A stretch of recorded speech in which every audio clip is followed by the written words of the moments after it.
ನಮಸ್ಕಾರ ಎಲ್ಲ ಜವರ ಮಂದಿ ಹೆಂಗಿದ್ದೀರಾ? ನಾನಂತೂ ತುಂಬ ಚೆನ್ನಾಗಿದ್ದೀನಿ, ನೀವಂತೂ ಸೂಪರ್ ಆಗಿದ್ದೀರಾ ಅಂತ ಅಂದ್ಕೊಂಡಿದ್ದೀನಿ. ಜಾಸ್ತಿ ಯೂಟ್ಯೂಬಲ್ಲಿ ಬ್ಲಾಗ್ ವಿಡಿಯೋ ಆಗ್ತಾ ಇರುತ್ತಿಲ್ಲ, ಯಾಕಂದರೆ ಜಾಸ್ತಿ ಶಾರ್ಟ್ ವಿಡಿಯೋದ ಮೇಲೆ ಫೋಕಸ್ ಮಾಡಿದೆ. ಮತ್ತು ಜಾಸ್ತಿ ಇನ್ಸ್ಟಾಗ್ರಾಮಲ್ಲಿ ಫಾಲೋವರ್ಸ್ ಕಮ್ಮಿ ಇತ್ತು, ಅದ್ರ ಮೇಲೆ ಫೋಕಸ್ ಮಾಡಿದೆ. ಯೂಟ್ಯೂಬಲ್ಲಿ ಜಾಸ್ತಿ ಬ್ಲಾಗ್ ವಿಡಿಯೋ ಹಾಕಿತ್ತಿಲ್ಲ, ಇನ್ನು ಮುಂದೆ ಹಾಕ್ತೀನಿ. ಮತ್ತು ಇನ್ನು ಒಳ್ಳೆ ಕಂಟೆಂಟ್ ಕೊಡ್ತಾ ಇರ್ತೀನಿ. ಇವಾಗ ನಾನು ಬಂದುಬಿಟ್ಟು ಹಂಪಿಯಲ್ಲಿ ಬಂದಿದ್ದೀನಿ. ಹಂಪಿ ಅಂದರೆ ಎಲ್ಲರಿಗೂ ಗೊತ್ತು, ಕಲ್ಲಿನ ರಥ ಎದಕ್ಕೆ ಫೇಮಸ್ಸು, ಹೆಂಗೆ ಎಲ್ಲ ಗೊತ್ತು. ಆದರೆ ಅಲ್ಲಿ ಚಿಕ್ಕ ಮೂರ್ತಿಗಳು ಮತ್ತು ಹಂಪಿಯಲ್ಲಿ ಮತ್ತು ಆ ಕೊಂಬು ಸೌಂಡು ತುಂಬ ಇದ್ದಾವೆ. ಮತ್ತು ಅದ್ರ ಬಗ್ಗೆ ಮಾಹಿತಿ ನನಗೆ ಅಷ್ಟೊಂದೇನು ಗೊತ್ತಿಲ್ಲ. ಇಲ್ಲೇ ಯಾರಾದರೂ ಒಬ್ಬರನ್ನ ಗೈಡ್ನ ತೊಗೊಂಡು ಮತ್ತು ವಿಡಿಯೋ ಮಾಡಿ ಹಾಕ್ಬೇಕಂತ ಅಂದ್ಕೊಂಡಿದ್ದೀನಿ. ಬನ್ನಿ, ಇಲ್ಲಿಂದ ಮೂರ್ತಿಗಳು, ಚಿಕ್ಕ ಮೂರ್ತಿಗಳು ಅಂದರೆ ಕಣ್ಣಿಗೆ ಕಾಣಲಾರಂಥವು, ಎಲ್ಲೆಲ್ಲೋ ಯಾವುದೋ ಕಲ್ಲು ಮರೆ ಆಗಿರೋಂಥದ್ದು ಮೂರ್ತಿಗಳಿದ್ದಾವೆ. ಅದನ್ನು ನಮ್ಗೆ ಗೊತ್ತಿಲ್ಲ. ಬರೀ ದೊಡ್ಡ ಆಗಿರೋ ಪ್ಲೇಸಸ್ಸು ಅಂದರೆ ಈ ಕಲ್ಲಿನ ರಥ ದೇವಸ್ಥಾನ ಇಂಥದ್ದು ನೋಡ್ಕೊಂಡು ಹೋಗಿದ್ದೀವಿ. ಆ ದೇವಸ್ಥಾನ ಹಿಂದ್ಗಡೆ ಒಂದು ಚಿಕ್ಕ ಕಲ್ಲಿನ ಮೂರ್ತಿನೂ, ಅದ್ರ ಬಗ್ಗೆ ತಿಳಿಸ್ಬೇಕು ಅಂತ ಬಂದಿದ್ದೀನಿ. ಇವಾಗ ಎಲ್ಲಿ ಬಂದಿದ್ದೀನಪ್ಪ? ಹಂಪಿಗೆ. ಬನ್ನಿ, ಇವಾಗ ಇಲ್ಲಿ ಯಾರಿಗಾರ ಒಬ್ರನ್ನ ಗೈಡ್ನ ತೊಗೊಂಡು, ಗೈಡ್ ಬಗ್ಗೆ ನನಗೆ ಅಷ್ಟೊಂದು ಮಾಹಿತಿ ಗೊತ್ತಿಲ್ಲ, ಇಲ್ಲಿಂದ ಗೈಡ್ ತೊಗೊಂಡು ಬನ್ನಿ. ಅಡುಗೆ ಮನೆ ಅಂದಿನ ಕಾಲದಲ್ಲಿ ಬಂದಂಥ ಪ್ರವಾಸಿಗರಿಗೆ ಮತ್ತು ದೇವರಿಗೆಲ್ಲ ನೈವೇದ್ಯ ಪ್ರಸಾದವನ್ನು ಆ ಒಂದು ಅಲ್ಲಿ ಕೊಡ್ತಿದ್ರು, ಆಗ್ನೇಯದೊಳಗಡೆ ಪ್ರಿಪೇರ್ ಮಾಡ್ತಾ ಇದ್ರು. ಆಮೇಲೆ ಅದ್ರ ಮುಂದುಗಡೆ ಬರ್ತಕ್ಕಂಥದ್ದೆಲ್ಲ ಯಾತ್ರೆಗೆ ಬಂದಂಥ ಭಕ್ತಾದಿಗಳಿಗೆಲ್ಲ ದಾಸೋಹ ಮಂಟಪ ಅಂತ ಅಂದ್ಬಿಟ್ಟು ಬಂದಂಥ ಭಕ್ತಾದಿಗಳೆಲ್ಲ ಕೂತ್ಕೊಂಡ್ಬಿಟ್ಟು ಅನ್ನ ಪ್ರಸಾದ ಎಲ್ಲ ಸ್ವೀಕಾರ ಮಾಡ್ತಕ್ಕಂಥ ಮಂಟಪ ಇರ್ತಾ ಇತ್ತು. ಅದಕ್ಕೆ ದಾಸೋಹ ಮಂಟಪ ಅಂತ ಕರೀತಾರೆ. ಆಮೇಲೆ ಈ ಭಾಗದಲ್ಲಿ ಏನು ಕಾಣ್ತಾ ಇದೆ ನೋಡಿ ಸರ್, ಇದು ಅಂದಿನ ಕಾಲದೊಳಗಡೆ ಇದು ಪುರಂದರದಾಸರ ಮಂಟಪ ಅಂತ ಕರಿತಾ ಇದ್ರು. ಇವಾಗ ಬಂದ್ಬಿಟ್ಟು ಇದಕ್ಕೆ ಭಜನೆ ಮಂಟಪ, ದಾಸರೇ ಕೂತ್ಕೊಂಡ್ಬಿಟ್ಟು ಈ ಮಂಟಪದೊಳಗಡೆ ಭಜನೆ ಮಾಡ್ತಾ ಇದ್ರು. ಇದಕ್ಕೆ ಭಜನೆ ಮಂಟಪ ಅಂತ ಕರೀತಾರೆ ಸರ್. ಅವರೆಲ್ಲ ಭಜನೆಗಳು, ದಾಸರ ಕೀರ್ತನೆಗಳನ್ನು ಆಡ್ತಕ್ಕಂಥ ಮಂಟಪ ಇದು ಇಲ್ಲಿ ಕಾಣ್ತಕ್ಕಂಥದ್ದು. ಆಮೇಲೆ ಈ ಮುಂಭಾಗದಲ್ಲಿ ಜಸ್ಟ್ ಖಾಲಿ ಪಿಲ್ಲರ್ ಮಾತ್ರ ಇದಾವೆ, ಮೇಲಿನ ರೂಫ್ ಎಲ್ಲ ಬಿದ್ದೋಗಿದೆ ಅಲ್ವಾ. ಅಂದಿನ ಕಾಲದಲ್ಲಿ ಬಂದಂತ ಭಕ್ತಾದಿಗಳು ದೇವರಿಗೆ ಧ್ಯಾನ ವಿಶ್ರಾಂತಿ ಮಾಡ್ತಕ್ಕಂಥ ಮಂಟಪ ಇರುತ್ತೆ ಸರ್. ಇದೆಲ್ಲ ಈ ಕಡೆ ಇದೆಲ್ಲ ಕಂಪ್ಲೀಟ್ ಆಗಿ. ಆಮೇಲೆ ಇದು ನಾರ್ತ್ ಈಸ್ಟ್ ಕಾರ್ನರ್ ಆಗಿರೋದ್ರಿಂದ ಈಶಾನ್ಯ ಬರುತ್ತೆ, ಹಾಗಾಗಿ ಒಂದು ಸ್ಮಾಲ್ ವಾಟರ್ ಟ್ಯಾಂಕ್ ಸರ್ ಕೆಳಭಾಗದಲ್ಲಿ. ಅಂದರೆ ಕಂಪ್ಲೀಟ್ ದೇವಸ್ಥಾನವನ್ನು ವಾಸ್ತು ಪ್ರಕಾರವಾಗಿ ಕಟ್ಕೊಂಡಿದ್ದಾರೆ. ಆಮೇಲೆ ಬಂದಂಥ ಟೈಮ್ ಆದರೆ ದೇವಸ್ಥಾನದ ಹೊರಭಾಗದಲ್ಲಿ ನೀವು ಎರಡು ಕಡೆ ಪಿಲ್ಲರ್ಗಳು ಏನು ನೋಡ್ತಾ ಇದ್ದೀರಿ ನೋಡಿ, ಅವೆಲ್ಲ ಅಂದಿನ ಕಾಲದಲ್ಲಿ ಬಜಾರ್ ಇತ್ತು. ಪಿಲ್ಲರ್ ಮುಂದ್ಗಡೆ ಕಾಣುತ್ತಲ್ಲ, ಕಾಣ್ತಕ್ಕಂಥದ್ದೆಲ್ಲ ಬಜಾರ್ ಅಂದಿನ ಕಾಲದಲ್ಲಿ. ಅದೆಲ್ಲ ವ್ಯಾಪಾರ ಮಾಡ್ತಕ್ಕಂಥ ಬಜಾರ್ ಇತ್ತು ಸರ್. ಇಲ್ಲೆಲ್ಲ ಯುದ್ಧಕ್ಕೆ ಬರ್ತಕ್ಕಂಥ ಕುದುರೆಗಳು ಅಂದಿನ ಕಾಲದಲ್ಲಿ ಇಲ್ಲಿ ಮಾರ್ತಾ ಇದ್ರು. ಅವಾಗ ಈ ಒಂದು ಬಜಾರ್ ಒಳಗಡೆ ಮಾರ್ತಾ ಇದ್ರು. ಇದಕ್ಕೆ ವಿಠಲ ಬಜಾರ್ ಅಂತ ಕರೀತಾರೆ. ಇಲ್ಲೆಲ್ಲ ಪರ್ಷಿಯನ್ನರು, ಮೊಘಲ್ಲು, ಅರಬಿಯನ್ನು, ಮಂಗೋಲಿಯನ್ಸ್ ಎಲ್ಲ ಬಂದ್ಬಿಟ್ಟು ಇಲ್ಲಿ ಕುದುರೆಗಳನ್ನು ವ್ಯಾಪಾರ ಮಾಡೋದು ಸರ್. ಇದಕ್ಕೆ ವಿಠಲ ಬಜಾರ್ ಅಂತ ಕರೀತಾರೆ. ಹಾಗೆ ಈ ದೇವಸ್ಥಾನದ ಮುಂದ್ಗಡೆ ಹೋಗ್ತಾ ಹೋದರೆ ಫಸ್ಟ್ ನಮಗೆ ದೇವಸ್ಥಾನದ ಒಳಗಡೆ ವಿಷ್ಣುವಿಗೆ ಪ್ರಿಯವಾದ ಗಿಡ ಅಂತಂದೇಳ್ಬಿಟ್ಟು ತುಳಸಿ ಇರುತ್ತೆ. ಅಂದಿನ ಕಾಲದಲ್ಲಿ ಇದು ತುಳಸಿ ಕಟ್ಟೆಯನ್ನು ನಿರ್ಮಾಣ ಮಾಡ್ಕೊಂಡಿರ್ತದೆ. ಸೆಕೆಂಡ್ ಬಂದ್ಬಿಟ್ಟು ದೊಡ್ಡ ಪ್ಲಾಟ್ಫಾರ್ಮ್ ಏನಿದೆ ನೋಡಿ, ಇದೆಲ್ಲ ಅಂದಿನ ಕಾಲದಲ್ಲಿ ಇದು ಒಂದು ದೀಪಸ್ತಂಭ ಇರ್ತಕ್ಕಂಥ ಸ್ಥಳ ಸರ್ ಇದು. ಅಂದರೆ ಇದು ಪ್ಲಾಟ್ಫಾರ್ಮ್ ಮಾತ್ರ ಉಳಿದಿದೆ, ಮೇಲಿರ್ತಕ್ಕಂಥ 16 ಅಡಿ ದೀಪಸ್ತಂಭ ಎಲ್ಲ ಯುದ್ಧದ ಸಮಯದೊಳಗಡೆ ಎಲ್ಲ ಬಿದ್ದೋಗಿದೆ ಸರ್. ಇದು ಮೇಲ್ಗಡೆ ಇತ್ತು. ಇಲ್ಲಿ 1565 ಒಳಗಡೆ ತಾಳಿಕೋಟೆ ಯುದ್ಧ ಅಂತ ನಡೆಯುತ್ತೆ, ನಿಮ್ಗೆಲ್ಲ ಗೊತ್ತಿರುತ್ತೆ. ತಾಳಿಕೋಟೆ ಯುದ್ಧ, ತ್ರಕಸ್ತಂಗಡಿ ಯುದ್ಧ ಅಂತ ಕರೀತಾರೆ. ಆ ಸಮಯದೊಳಗಡೆ ಬಹುಮನಿ ಸುಲ್ತಾನ್ ಅಂದ್ರೆ ಮುಸ್ಲಿಮ್ಸ್ ಅವ್ರು ಬರ್ತಾರೆ ಸರ್. ಇಲ್ಲಿ ಬಿಜಾಪುರ, ಬೀದರ್, ಗೋಲ್ಕೊಂಡ, ಅಹಮದನಗರ, ಹೈದರಾಬಾದಿಂದ ಬಂದ್ಬಿಟ್ಟು ಈ ವಿಜಯನಗರ ಸಾಮ್ರಾಜ್ಯವನ್ನು 6 ತಿಂಗಳ ಕಾಲ ಕೊಳ್ಳೆ ಹೊಡಿತಾರೆ ಸರ್. 6 ತಿಂಗಳು. ಅದರಲ್ಲಿ 3 ತಿಂಗಳು ಇಲ್ಲಿ ಇರ್ತಕ್ಕಂಥ ವಜ್ರ, ವೈಡೂರ್ಯ ಮತ್ತು ರತ್ನಗಳೆಲ್ಲ ದೋಚ್ಕೊಂಡು ಹೋಗ್ತಾರೆ. ಇನ್ನು 3 ತಿಂಗಳು ಇಲ್ಲಿ ಹಿಂದೂಸ್ಥಿತಿ ಒಳಗಡೆ ಕಟ್ಟಿರ್ತಕ್ಕಂಥ ದೇವಸ್ಥಾನದ ಒಳಗಡೆ ಇರ್ತಕ್ಕಂಥ ವಿಗ್ರಹಗಳೆಲ್ಲ ನಾಶ ಮಾಡಿ ಹೋಗಿದ್ದಾರೆ. ಹಾಗಾಗಿ ಇವಾಗ ನಮಗೆ ಹಾಳು ಹಂಪೆ ಅಂತ ಕರೀತಾರೆ ಸರ್. ಇದನ್ನ ಇವಾಗ ಹಾಳು ಹಂಪೆ ಅಂತ ಕರೀತಾರೆ ಅಷ್ಟೇ. ಓಕೆನಾ. ಥರ್ಡ್ ಬಂದ್ಬಿಟ್ಟು ನೈವೇದ್ಯ ಪೀಠ, ಪ್ರಸಾದ ಇಟ್ಬಿಟ್ಟು ಪೂಜೆ ಮಾಡಲಿಕ್ಕೆ. ಫೋರ್ತ್ ಬಂದ್ಬಿಟ್ಟು ಇದು ಅಷ್ಟ ದಿಕ್ಪಾಲಕರ ಕುಂಡ ಅಂತ ಕರೀತಾರೆ. ಫಿಫ್ತ್ ಏನಿದೆ ಸರ್, ಇದೆ ನೋಡಿ, ಹಂಪಿ ಒಳಗಡೆ ವೆರಿ ಫೇಮಸ್ಸು. ಇದಕ್ಕೆ ಸಿಂಬಲ್ ಆಫ್ ಹಂಪಿ ಅಂತ ಕರೀತಾರೆ, ಹಂಪಿಯ ಸಂಕೇತ. ಇದು ಕಲ್ಲಿನ ರಥ ಸರ್. ಈ ಕಲ್ಲಿನ ರಥ ಬಂದ್ಬಿಟ್ಟು 1513 ಒಳಗಡೆ ಇಲ್ಲಿರ್ತಕ್ಕಂಥ ರಾಜ ಕೃಷ್ಣದೇವರಾಯರು ಒರಿಸ್ಸದ ರಾಜ ಮೇಲೆ ಯುದ್ಧಕ್ಕೆ ಹೋಗ್ತಾರೆ. ಒರಿಸ್ಸದ ರಾಜ ಬಂದ್ಬಿಟ್ಟು ಗಜಪತಿ ಪ್ರತಾಪ್ ರುದ್ರ ಅಂತ.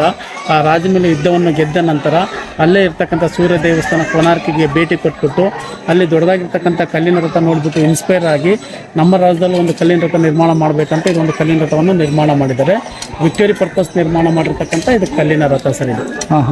ಇದು ಕಂಪ್ಲೀಟ್ ಆಗಿ 7 ಅಂತಸ್ತುಗಳಿದೆ ಸರ್, ಒಂದೇ ಕಲ್ಲು ಅಲ್ಲ, 7 ಲೇಯರ್ಸ್ಗಳಿದಾವೆ. 28 ಇಂಟರ್ಲಾಕಿಂಗ್ ಸಿಸ್ಟಮ್ ಇಂದ ಈ ಕಲ್ಲಿನ ರಥವನ್ನು ಜೋಡಣೆ ಮಾಡಿ ಇಟ್ಟಿದ್ದಾರೆ. ಆಮೇಲೆ ಇದನ್ನ ಇದು ಒಂದೇ ಕಲ್ಲಲ್ಲಿ ಆಗಿಲ್ಲ ಇದು. ಏಳು ಹಂತಗಳಿದಾವೆ ಸರ್. ಹಾಂ ಹಾಂ ಸ್ಟೆಪ್ ಬೈ ಸ್ಟೆಪ್ 7 ಹಂತಗಳಿದಾವೆ. ಅಂದರೆ ನೋಡಕ್ ಮಾತ್ರ ಒಂದೇ ಕಲ್ಲಲ್ಲಿ ಕಾಣುತ್ತಲ್ಲ. ತರ ಅಂತಂದು ಹೇಳ್ಬಿಟ್ಟು ಏಕಶಿಲಾ ರಥ ಅಂತಾನು ಕರೀತಾರೆ. ಇದು ಆಕ್ಚುಲಿ ಏಕಶಿಲಾ ರಥ ಅಲ್ಲ. ಹಾಂ ಹಾಂ ಆಮೇಲೆ ಇದು ಎಳಿಲಿಕ್ಕೆ ಏನು ಯೂಸ್ ಮಾಡ್ತಾ ಇರಲಿಲ್ಲ, ಜಸ್ಟ್ ಇದು ಅಂದರೆ ಶೋ. ಪೀಸ್ ಇದೆಲ್ಲ. ಹಾಂ ಹಾಂ ಒಳಗಡೆ ಏನಾದ್ರು ಅರ್ಚಕರು ಪೂಜೆ ಮಾಡುವಂತ ಸಮಯದೊಳಗಡೆ ಇಲ್ಲೆಲ್ಲ ಬಂದ್ಬಿಟ್ಟು ಏನ್ ಮಾಡೋದಂದ್ರೆ ಅರ್ಚಕರೆಲ್ಲರೂ ಒಂದೊಂತ ಭಕ್ತಾದಿಗಳು ಜಸ್ಟ್ ವೀಲ್ಗಳನ್ನು ಮಾತ್ರ ತಿರುಗಿಸ್ತಾರೆ. ಅವಾಗೆಲ್ಲ ವೀಲ್ ತಿರುಗಬೇಕು ಸರ್ ಇದೆಲ್ಲ. ಅವಾಗ ಅವ್ರ ಮನಸ್ಸಲ್ಲೇ ಕಲ್ಪನೆ ಮಾಡ್ಕೊಳ್ತಾ ಇರೋರು ಈ ರಥ ಮುಂದೆ ಚಲಿಸ್ತಾ ಇದೆ ಅಂತ. ಒಳಭಾಗದಲ್ಲಿ ವಿಷ್ಣುನ ವಾಹನ ಇದೆ, ಗರುಡ. ಇಲ್ಲಿ ಈ ಕಡೆ ಒಳಗಡೆ ಇದ್ರ ಒಳಗಡೆ ರಥದ ಒಳಗಡೆ ವಿಷ್ಣುನ ವಾಹನ ಇದೆ, ಗರುಡ.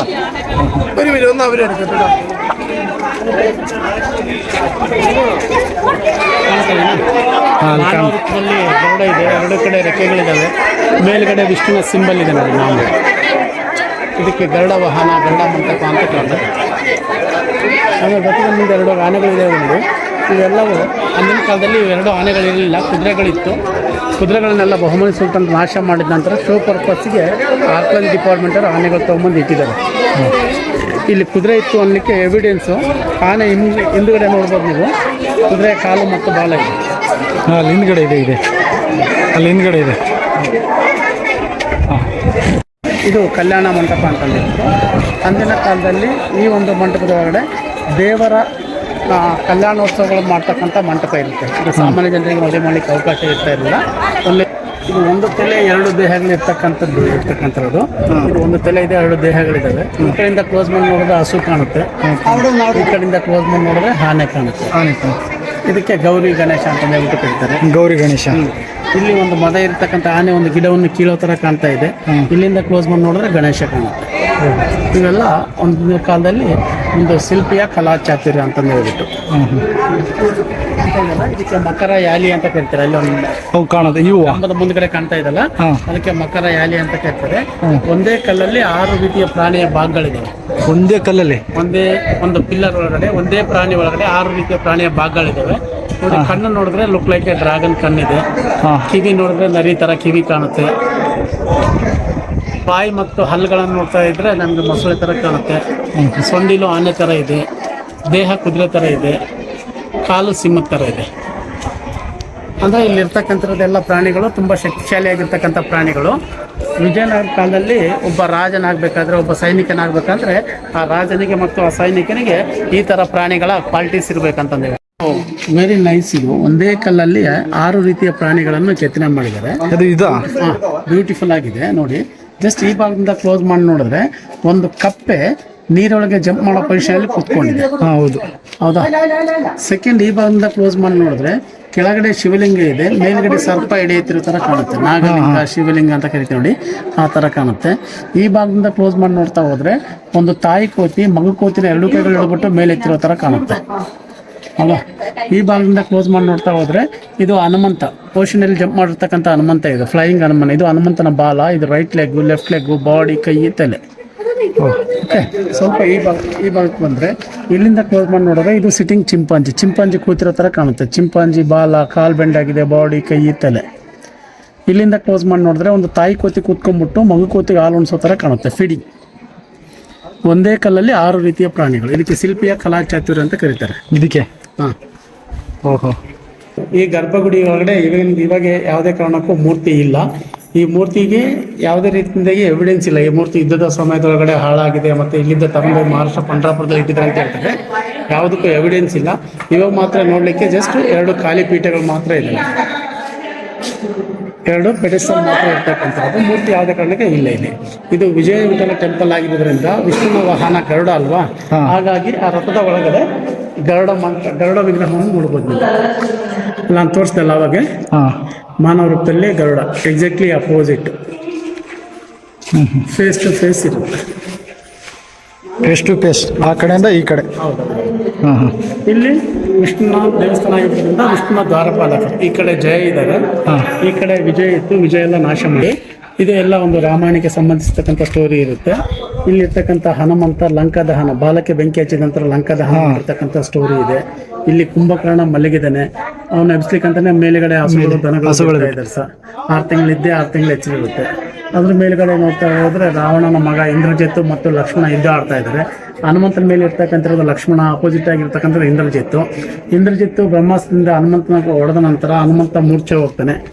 ಅವಾಗೆ ಹನುಮಂತನನ್ನು ಮೂರ್ತಿಯಿಂದ ವಿಮೋಚನೆಗೊಳಿಸ್ಲಿಕ್ಕೆ ಅಂತಾನೆ ಇಲ್ಲಿರ್ತಕ್ಕಂಥ ರಾಮ ಹನುಮಂತನ ಕರೆದ್ಬಿಟ್ಟು ಸಂಜೀವಿನಿ ಪರ್ವತ ತಗೊಂಬ ಅಂತ ಹೇಳ್ತಾರೆ. ಅವಾಗೆ ಹನುಮಂತ ಸಂಜೀವಿನಿ ಪರ್ವತ ತಗೊಂಬರ್ತಕ್ಕಂಥದ್ದು ಮೇಲಿನ ಭಾಗ. ಈ ಕೆಳಭಾಗದಲ್ಲಿ ಏನಿದೆ ನೋಡಿ, ಈ ಅಶೋಕವನದಲ್ಲಿ ಸೀತಾಮಾತ ಕೂತಂತ ಸಮಯದೊಳಗಡೆ ಹನುಮಂತ ಒಂದು ಮಂಗನ ರೂಪ ಬಂದ್ಬಿಟ್ಟು ಅಲ್ಲಿಂದ ಚೂಡಾಮಣಿ ತಗೊಂಡೋಗ್ತಕ್ಕಂಥದ್ದು. ಈ ಚೂಡಾಮಣಿ ತಗೊಂಡೋಗ್ಬಿಟ್ಟು ರಾಮನಿಗೆ ಕೊಡ್ತಕ್ಕಂಥದ್ದು. ಅವಾಗ ಗೊತ್ತಾಗುತ್ತೆ ಅಲ್ಲಿ ಸೀತಾಮಾತ ಇದ್ದಾಳೆ ಅಂತ ಹೇಳ್ಬಿಟ್ಟು. ಇದೇನ್ ಮರ ಕಾಣ್ತಾ ಇದೆ ನೋಡಿ, ಈ ಮರ ಈ ಮರ ಇದು 165 ವರ್ಷದ ಹಳೆಯ ಮರ ಅಂತಂದು ಹೇಳ್ತಾರೆ. ಇದಕ್ಕೆ ಬಂದ್ಬಿಟ್ಟು ದೇವ ಕಣಗಿಲೆ ಅಂತ ಕರಿತೀವಿ ನಾವು. ದೇವ ಕಣಗಿಲೆ ಮರ 165 ವರ್ಷದ್ದು. ಇದ್ರ ಸ್ಪೆಷಲ್ ಏನಂದ್ರೆ ಕೆಲವೊಂದು ಟೈಮಲ್ಲಿ ಎಲೆಗಳು ಜಾಸ್ತಿ ಇದ್ದಂತ ಸಮಯದೊಳಗಡೆ ಹೂಗಳು ಬಹಳ ಕಡಿಮೆ ಇರುತ್ತೆ, ಅಂದ್ರೆ ಒಂದು 5 to 10% ಇರುತ್ತೆ. ಹೂಗಳು ಜಾಸ್ತಿ ಇದ್ದಂತ ಸಮಯದೊಳಗಡೆ ಎಲೆಗಳನ್ನು ತುಂಬಾ ಕಡಿಮೆ ಇರುತ್ತೆ. ಇದೊಂದು ಸ್ಪೆಷಲ್ ಇದೆ. ಅದರಲ್ಲಿ ಏನ್ ಕಾಣ್ತಾ ಇದೆ ನೋಡಿ, ಇದೆಲ್ಲ ಸಂಗೀತ ಮಂಟಪ ಅಂತಂದು ಹೇಳ್ಬಿಟ್ಟು ಅಂದಿನ ಕಾಲದೊಳಗಡೆ ಈ ಒಂದು ಕಲ್ಲಿನ ಕಂಬಗಳಲ್ಲಿ ಟೋಟಲಿ 56 ಕಂಬಗಳಿದಾವೆ. ಪ್ರತಿಯೊಂದು ಕಂಬದಲ್ಲಿ ಒಂದೊಂದು ರೀತಿಯ ಸೌಂಡ್ ಬರುತ್ತೆ ಸರ್. ಸೌಂಡ್ ಒಂದೊಂದು ರೀತಿ ಮ್ಯೂಸಿಕ್ ಬರುತ್ತೆ. ಇದರಲ್ಲಿ ಸರಿಗಮ ಪದನಿಸ, ಪಂಚತಾಳ, ಮೃದಂಗ, ಕಾಲಿಂಗ್ ಬೆಲ್ಲು, ಟೆಂಪಲ್ ಬೆಲ್ಲು, ಡಮರುಗ, ಜಲತರಂಗ, ವೀಣೆ, ತಬಲ ಒಂದೇಬಿಟ್ಟು ಎಲ್ಲ ರೀತಿಯ ಸೌಂಡ್ ಬರ್ತಕ್ಕಂಥ ಮಂಟಪ. ಇದಕ್ಕೆ ನಾಟ್ಯ ಮಂಟಪ, ಸಂಗೀತ ಮಂಟಪ ಅಂತ ಕರೀತಾರೆ. ಅಂದಿನ ಕಾಲದಲ್ಲಿ ರಾಜ ಕೃಷ್ಣದೇವರಾಯನ ಹೆಂಡತಿ ಆಗಿರ್ತಕ್ಕಂಥ ಚಿನ್ನಾದೇವಿಯರು ಒಳಗಡೆ ಭರತನಾಟ್ಯ ಆಡುವಂಥ ಸಮಯದೊಳಗಡೆ ಒಂದೊಂದು ಪಿಲ್ಲರ್ಗೆ ಒಬ್ಬೊಬ್ಬ ವಿದ್ವಾಂಸರು ನಿಂತ್ಕೊಂಡ್ಬಿಟ್ಟು ಶ್ರೀಗಂಧದ ಕಟ್ಟಿಗೆಯಿಂದ ಟ್ಯಾಪ್ ಮಾಡ್ತಾ ಇದ್ರು. ಅವ್ರು ಟ್ಯಾಪ್ ಮಾಡುವಂಥ ಸಮಯದೊಳಗಡೆ ರಾಣಿಯವರು ಒಳಗಡೆ ಭರತನಾಟ್ಯ ಆಡಲಿಕ್ಕೆ ಯೂಸ್ ಮಾಡ್ತಕ್ಕಂಥ ಒಂದು ಮಂಟಪ ಸರ್ ಇದು. ಇದಕ್ಕೆ ನಾಟ್ಯ ಮಂಟಪ ಅಂತ ಕರೀತಾರೆ. ಅಂದಿನ ಕಾಲದಲ್ಲಿ ನಮ್ಮ ದೇವಸ್ಥಾನದ ಹೊರಗಡೆ ಬಜಾರ್ ಅಂತ ಹೇಳಿದಲ್ವಾ, ಆ ಬಜಾರ್ ಒಳಗಡೆ ವ್ಯಾಪಾರ ಮಾಡಲಿಕ್ಕೆ ಬಂದಂಥ ಒಂದು ವಿದೇಶಿಗಳು, ಬೇರೆ ಬೇರೆ ದೇಶದವರು, ಇಲ್ಲೆಲ್ಲ ಪೋರ್ಚುಗೀಸು, ಮಂಗೋಲಿಯನ್ಸು, ಅರಬಿಯನ್ಸು, ಟರ್ಕೀಸು, ಇವರೆಲ್ಲ ಬೇರೆ ಬೇರೆ ದೇಶಗಳಿಂದ ಬಂದ್ಬಿಟ್ಟು ಈ ಒಂದು ಬಜಾರ್ ಒಳಗಡೆ ವ್ಯಾಪಾರ ಮಾಡ್ತಾ ಇದ್ರು. ಅಂದಿನ ಕಾಲದಲ್ಲಿ ಬಂದಂಥ ಮಳೆ ನೀರು ದೇವಸ್ಥಾನದ ಒಳಗಡೆ ಹೋಗ್ಬಾರ್ದು. ಆಮೇಲೆ ಇಲ್ಲೆಲ್ಲ ಪ್ರತಿಯೊಂದನ್ನು ಚಿತ್ರಕಲೆಯಲ್ಲಿ ತೋರಿಸಿದ್ದಾರೆ ಸರ್. ಇದೆಲ್ಲ ಹಾಳಾಗಬಾರ್ದು ಅನ್ನೋ ಉದ್ದೇಶಕ್ಕೆ ಇಲ್ಲಿನ ಹೋಲ್ಸ್ಗಳು ಏನು ಕಾಣ್ತಾ ಇದೆ ನೋಡಿ, ಈ ಹೋಲ್ಗಳಿಂದ ಮಳೆ ನೀರು ಬಂದ್ಬಿಟ್ಟು ಇಲ್ಲಿ ಸುಟ್ಟು ಕಾಣ್ತಾ ಇದ್ದಾರೆ ಸರ್. ಇಲ್ಲಿಂದನೇ ಕೆಳಗಡೆ ಈ ಹೋಲ್ಗಳನ್ನ ಬಿದ್ದುಬಿಟ್ಟು ನೀರು ಹೊರಗಡೆ ಬರಲಿಕ್ಕೆ ಯೂಸ್ ಮಾಡ್ಕೊಂಡಿದ್ದಾರೆ. ಸುತ್ತಲೂ ಹೋಲ್ಸ್ಗಳು, ಇಲ್ಲಿ ಮೇಲ್ಗಡೆ ನೀರು ಬಿದ್ದರೆ ಇಲ್ಲಿಂದ ಇಲ್ಲಿ ಪಾಸ್ ಆಗಿ ಇಲ್ಲಿ ಹಿಂಗೆ ಬರುತ್ತೆ. ಹೌದೌದು, ಆ ಒಂದು ಟೆಕ್ನಿಕ್ ಯೂಸ್ ಮಾಡಿರ್ತಕ್ಕಂಥ ಸರ್. ಇವಾಗೆಲ್ಲ ತುಂಬ ಮೇಲ್ಭಾಗದಲ್ಲೆಲ್ಲ ಡ್ಯಾಮೇಜ್ ಆಗಿದೆ ಅಲ್ವಾ, ಹಾಗಾಗಿ ಆರ್ಕಿಯಾಲಜಿ ಡಿಪಾರ್ಟ್ಮೆಂಟ್ ಅವರು ಇದಕ್ಕೆ ಈ ಪಿಲ್ಲರ್ ಅನ್ನು ಸಪೋರ್ಟ್ ಕೊಟ್ಟಾಗಿದ್ದಾರೆ. ಇದು ಅಂದ್ರೆ ಇವಾಗಿಂದ ರೀಸೆಂಟ್ ಆಗಿರ್ತಕ್ಕಂಥದ್ದು. ಈ ಒಂದೇ ಒಂದು ಸಿಂಗಲ್ ಪಿಲ್ಲರ್ ಇದೆಯಲ್ಲ, ಅದು ಅಂದಿನ ಕಾಲದ್ದು. ಚಿಕ್ಕ ಚಿಕ್ಕ ಕಾಲುಗಳಿಂದ ಏನ್ ಕಟ್ಟಿರ್ತಾರಲ್ಲ, ಇವಾಗ ಸಪೋರ್ಟ್ ಕೊಟ್ಟಿರೋದು. ಈ ಪಿಲ್ಲರ್ ಒಳಗಡೆ ಈ ಮಂಟಪದೊಳಗಡೆ ತುಂಬಾ ಪಿಲ್ಲರ್ಗಳನ್ನು ಸಪೋರ್ಟ್ ಆಗಿ ಕೊಟ್ಟಿದ್ದಾರೆ ನೋಡಿ. ಅಲ್ಲಿ ಕಾಣುತ್ತೆ, ಇಲ್ಲಿ ಕಾಣುತ್ತೆ, ಇದೆಲ್ಲ ಸಪೋರ್ಟಿಂಗ್ ಪಿಲ್ಲರ್ಸ್.